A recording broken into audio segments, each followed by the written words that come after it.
현재 일본의 기사에 따르면 일본의 1인당 GDP가 OECD 평균과에 대비해서도 그리고 미국과에 대비해서도 1960년대 말부터 1970년대 초와 같은 상태에 있다고 합니다. 히토스바시 대학의 명예교수인 노구치 유키오의 말에 따르면 지금 상황이 이어진다면 20년 후 경제 규모에서 한국이 일본을 앞지르는 것은 시간 문제이며 이후 역전되고 차이가 벌어질 가능성이 있고 언젠가는 말레이시아, 인도네시아, 베트남과 같은 수준이 될 위험성이 있다고 합니다. 또한 노구치 명예교수는 다양한 통계와 국제 순위를 들며 한국은 이미 일본을 앞질렀다. 한국은 일본보다 풍요로운 나라로 변하고 있다. 라고도 했습니다. 일본은 지금까지 50년간 선진국의 지위를 누려왔지만 현재 그곳에서 떨어지기 직전에 있다는 것을 나타내고 있습니다. 이 표에 따르면 일본은 1970년경부터 1인당 GDP에서 OECD 평균보다 높은 수준을 유지해 왔습니다. 그러나 20년 정도 전부터 일본의 상대적 지위가 계속 떨어지고 있습니다. 일본은 OECD 평균 수준으로 퇴보했으며 지금은 이 수준을 밑돌려고 하고 있습니다. 즉 선진국으로서의 지위를 잃고 있다는 것입니다.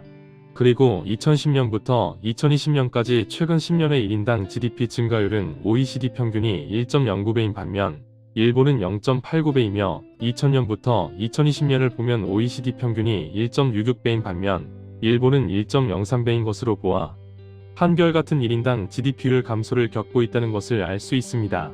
일본 네티즌들의 반응을 살펴보면 이미 지금의 일본은 보통으로 해서는 풍요로운 생활을 할 수 없습니다. 부업을 하든지 투자를 하든지 해서 본업 플러스 별로 손이 가지 않는 방법으로 무언가 수입을 늘리는 행위를 해서 보강하는 것이 필수인 시대가 되었습니다.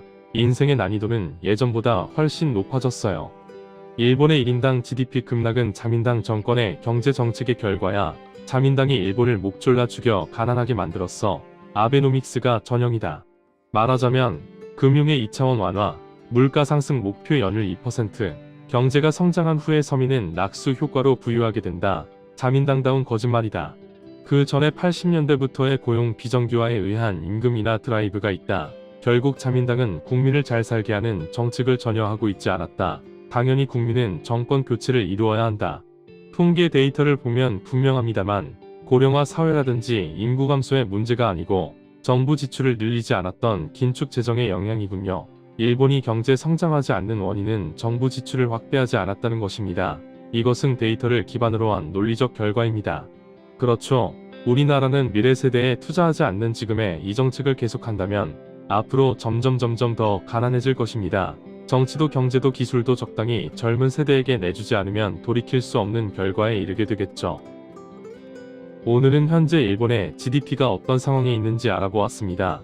시청해주셔서 감사합니다.